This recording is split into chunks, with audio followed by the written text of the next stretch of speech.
Welcome everyone. Today, me and my groupmates will discuss about Corazon Aquino on 1986 to 1993 and Fidel V. Ramos on 1992 to 1998.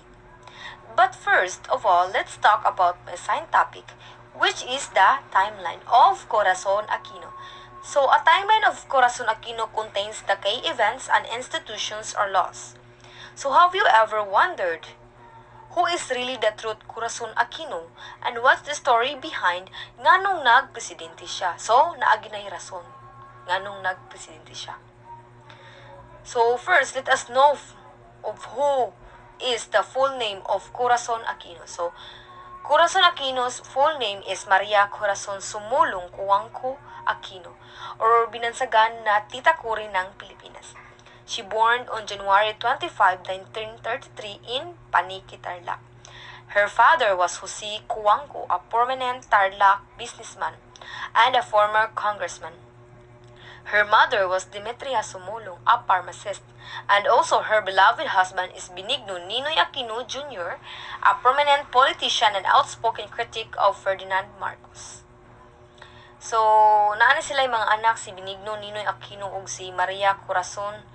Silang one of their child is si Chris Aquino, and also the presidents nga atong naabtan nga si Benigno Aquino III. Anak usa na siya ka son ni na Maria Corazon Aquino o ni Benigno Ninoy Aquino.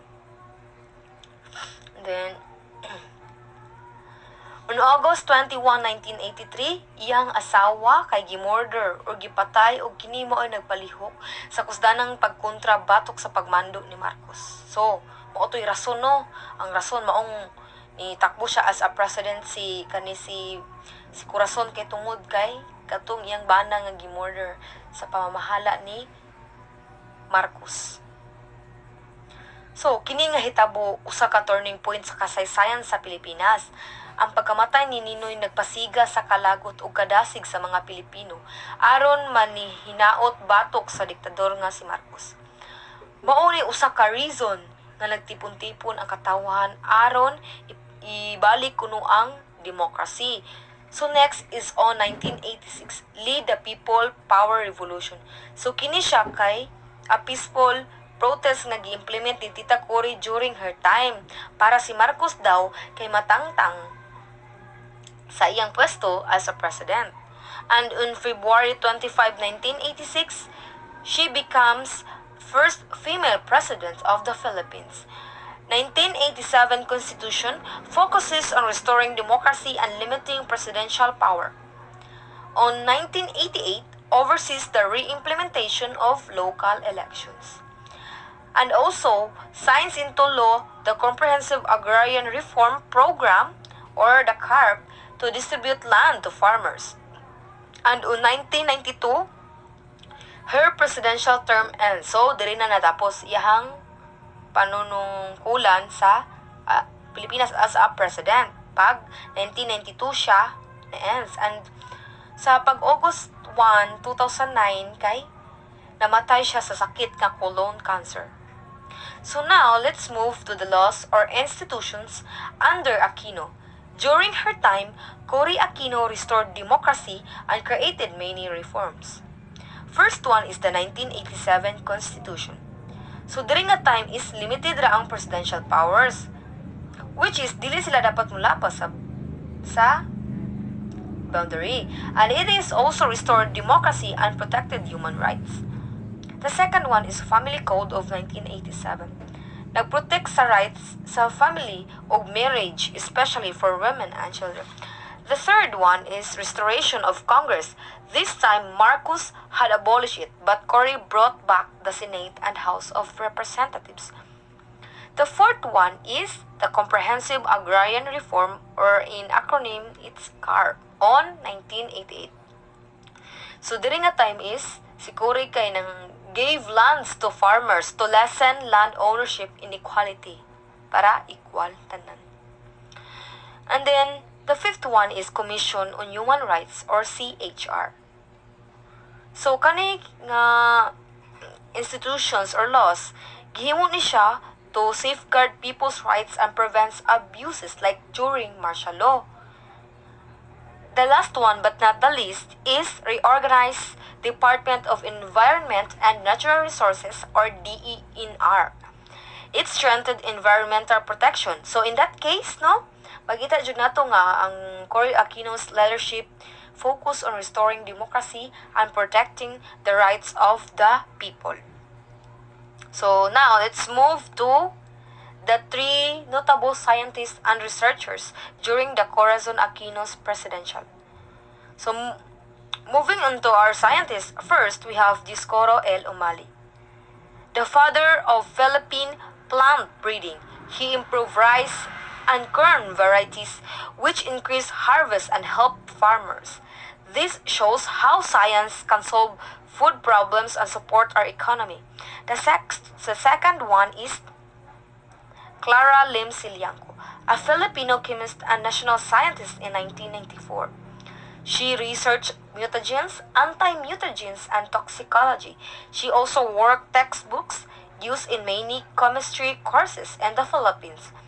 Kung wala siya, dili ta makasabot ug maayo ug how chemicals affect our health and environment.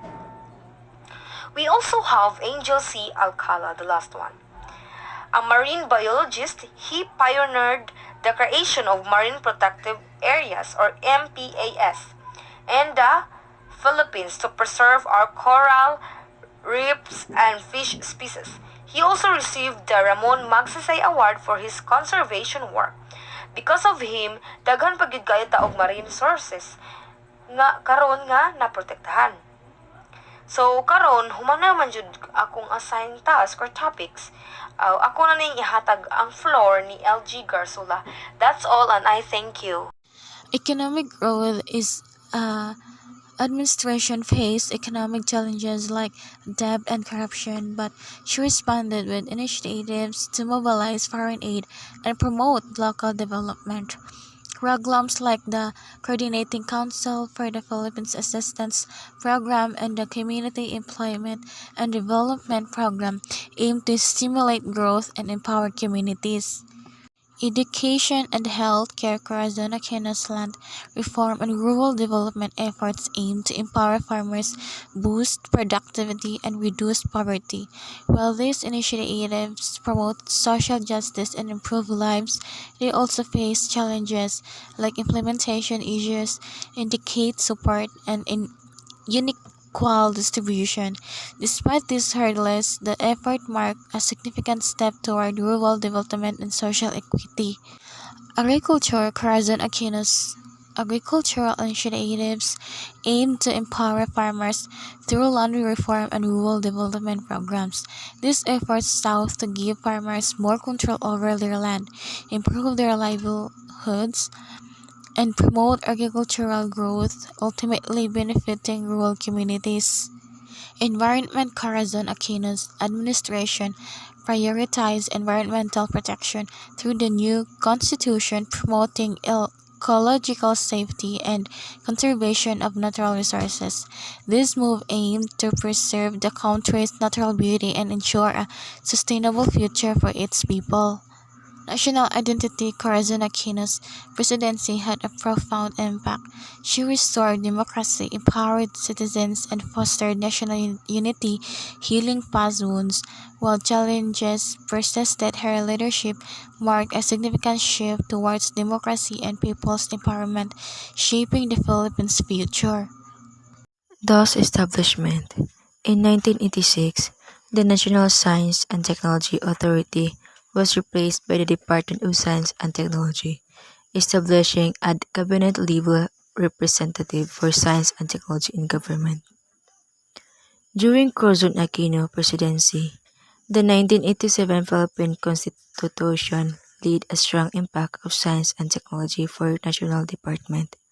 According Article 14, Section 10, it mandates that the government give priority to research and development, invention, innovation, underutilization with a particular focus on supporting technology transfer. The object of this order was to use science and technology.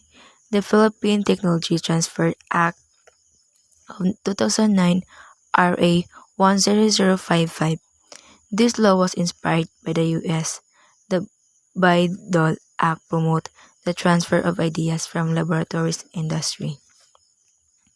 National Development Plan. Science and technology was highlighted as crucial for economic recovery and sustained economic growth within the Medium-Term Philippine Development Plan 1987-1992.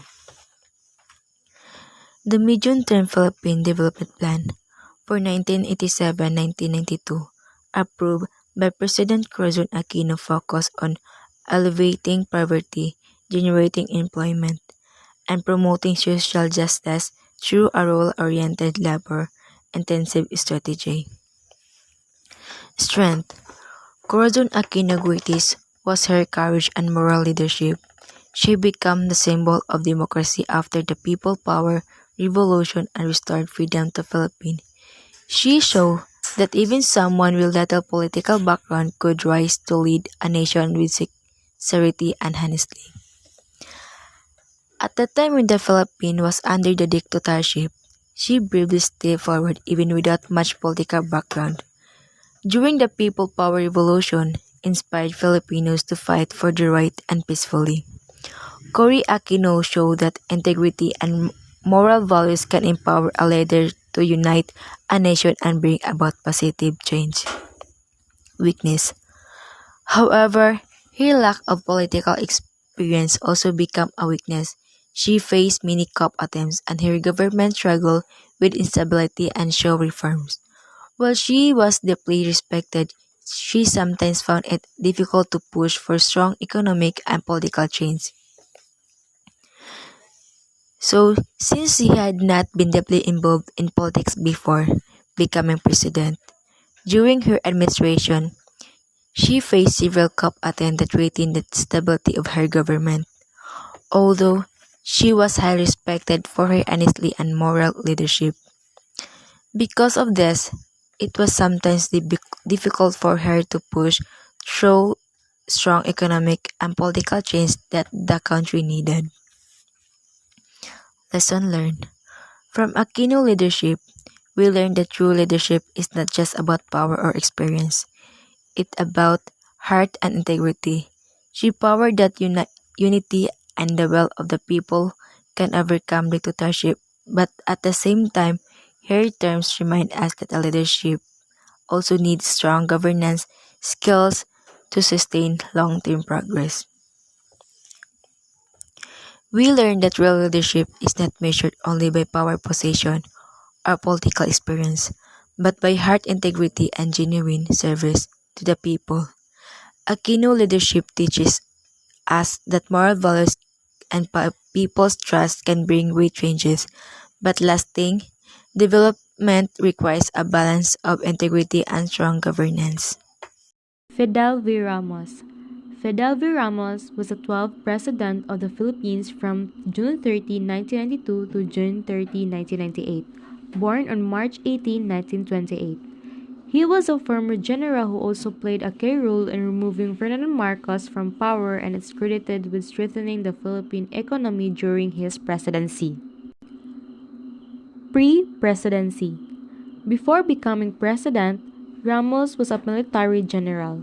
He played a crucial role in supporting Corazon Aquino during the EDSA People Power Revolution, which led to the removal of Ferdinand Marcos Sr. During presidency, as president, Ramos concentrated on economic reforms and growth.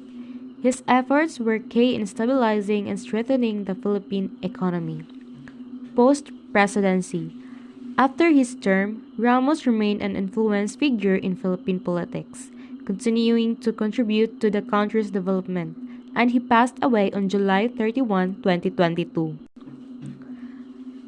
Notable scientists active or honored during Fidel V. Ramos' presidency include National Scientist Angel C. Alcala, recognized for marine conservation efforts, and National Scientist Dr. William G. Podelina, who served as Secretary of the Department of Science and Technology, or DOST. Other notable figures include National Scientist Clara Lim Sielanco, honored for her work on mutagenes and bioorganic chemistry, and Dr. Edgardo Gomez, a pioneer in marine science. Contribution: Angel C. Alcala is a well-known expert in marine biology. He started marine conservation programs when he was the Secretary of the Department of Environment and Natural Resources, or DENR. His work has greatly helped in protecting and preserving marine ecosystem. Impact: Alcala's experiment with no-take zones showed that protecting areas from fishing and other activities can significantly improve fish populations and the health of coral reefs. These findings highlight the importance of marine conservation efforts. Hello everyone, this is my contribution for Group 4's project. I will be talking about two people quickly because it's starting to rain. The first person is William G. Padolina. His role served as the Secretary of the Department of Science and Technology, or DOST for short, from 1994 to 1998, under President Ramos. His expertise is what he was a chemist and a botanist.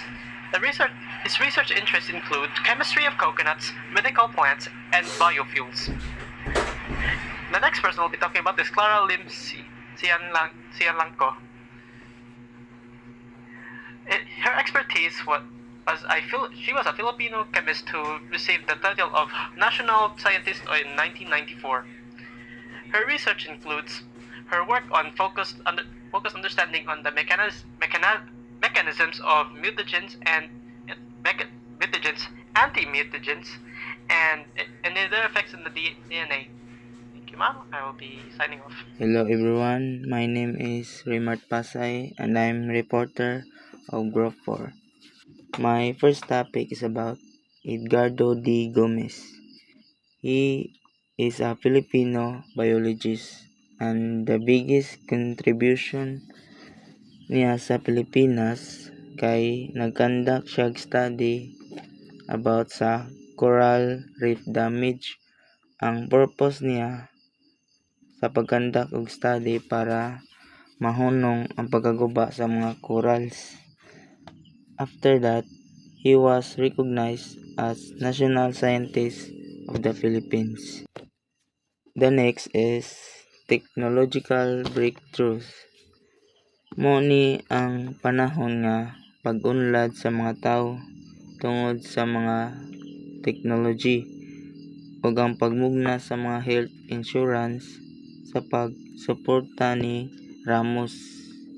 PhilHealth Insurance, created by Republic Act 7875, mao ni siya usa sa mga kinahanglan sa mga tawo in case of emergency nga walay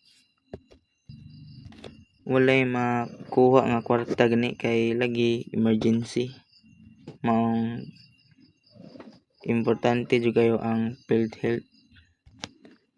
Next is focus on Mindanao. Ang Mindanao mao'y usa sa nindot kayo nga lugar or daghang mga nindot nga spot.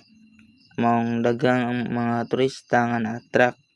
And also Mindanao is a fast in trading or pakikipagkalakal, not only in Mindanao area but also in other region or whole Asia. The next is broader science and technology impact increase life expectancy. Mga programa ni siya para malayo or malikay kita sa mga sakit o motas-taasad ang lifespan natong mga Pilipino. The last is emphasis on science and technology for nation building. It means that science and technology dako kayo katabang para ma-develop or ma-improve nato ang atong country pinaagi sa mga technology, especially karong mga adlaw kay mapadali atong mga trabahoon ug mao ra to siya. Thank you. Economic growth. pursued a successful, albeit brief, deregulation and privatization program that spurred economic activity, earning the Philippines the moniker Asia's next economic tiger before the 1997 Asian financial crisis. The Philippines, known as Asia's next economic tiger, experienced economic growth through deregulation and privatization. Next is education and healthcare. Implemented the Medium-Term Development Program (MDTP), investing in education, human capacity through skills training, and poverty alleviation programs. The Philippines is investing in education, human capacity development, and poverty alleviation programs as parts of its medium-term development program. Agriculture continued to improve human capacity and skills training programs, which include agriculture.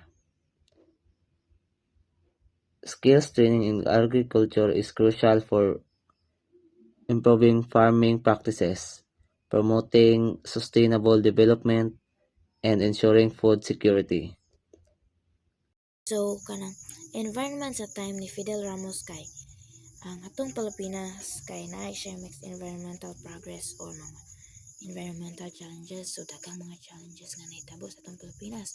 Like for example, sa una nga sa tunga year nga udet, ang pandemic which is daghang man jud kita man jud tanan. More siya example sa mga challenges. So, ang positive impact sa environment is environmental laws and participation. So, from the word participation, so, kani siyang environmental laws and participations kay mo ni diri ka na, which is kanang free ka nga muhatag sa imong ideas, decisions about sa atong environment. Gusto ka mo participate kung sa mga kalihukan sa atong environment. So, kana ganing free ang imong ideas nga mo share, makatabang ka sa atong environment. Nga mo ni atong kuan para manindot ang atong environment. So, mo ang meaning anan environmental laws and participations. Next is the negative impact of environment. So, the negative impact of environments is deforestation and illegal logging. So, deforestation and illegal logging common is sa una. Karon kay medyo wala naman kay naman idakop. Sa una nga panahon kay kanang ilan ning gikuan ang deforestation and illegal logging kay kanang which is mauling maning makuan maning kahoy mong uling so makwartahan siya. Kanang mo ni ang kuan sa una nga pamutol og kahoy. Di tungod nun aning mga illegal logging nila deforestations. Kasi nagka-problema nga atong environment which is kanang dali ra kita bahaon. Di ba ang kahoy man jud mapugong sa baha. Mapugong man unta na siya tabang man pununta na siya sa mga baha.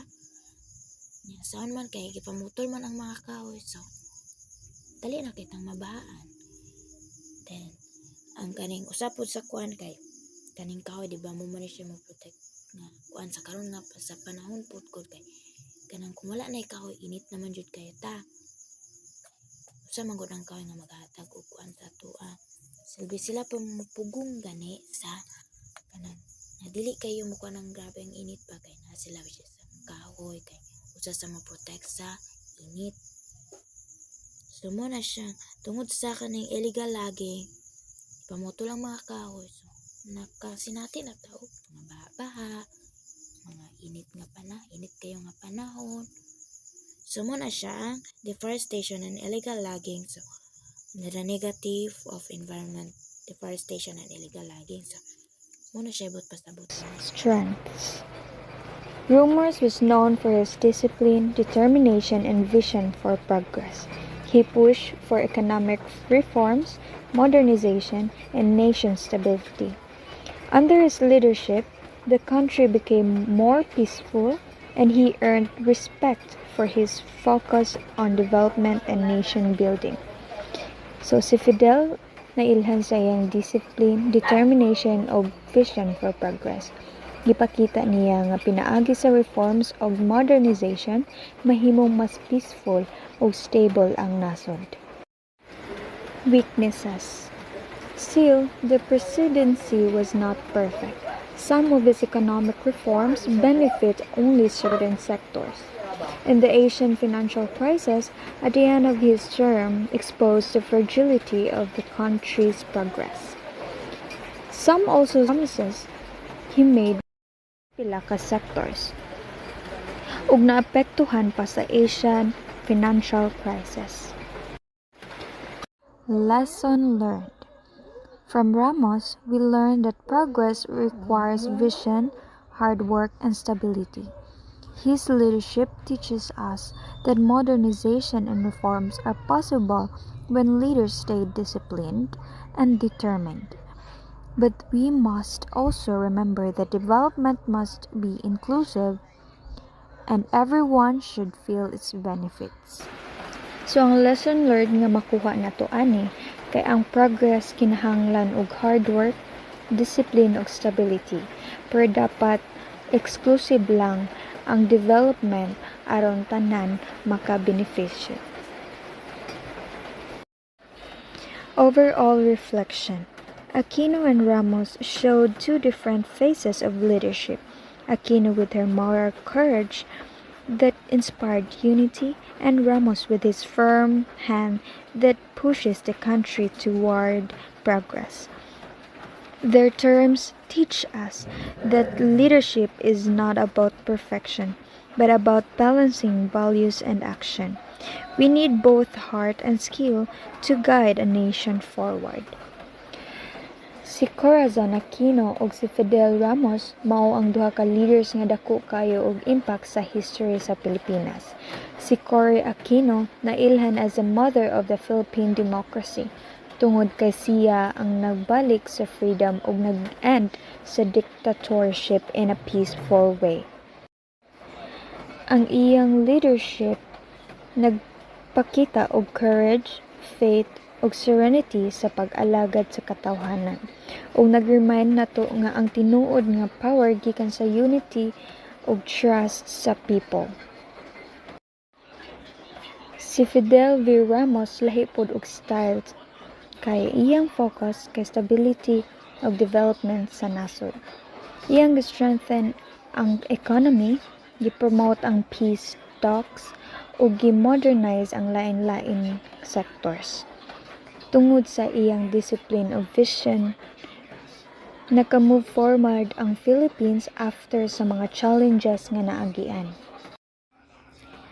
Makita nato na si Aquino and Ramos showed two different phases of leadership.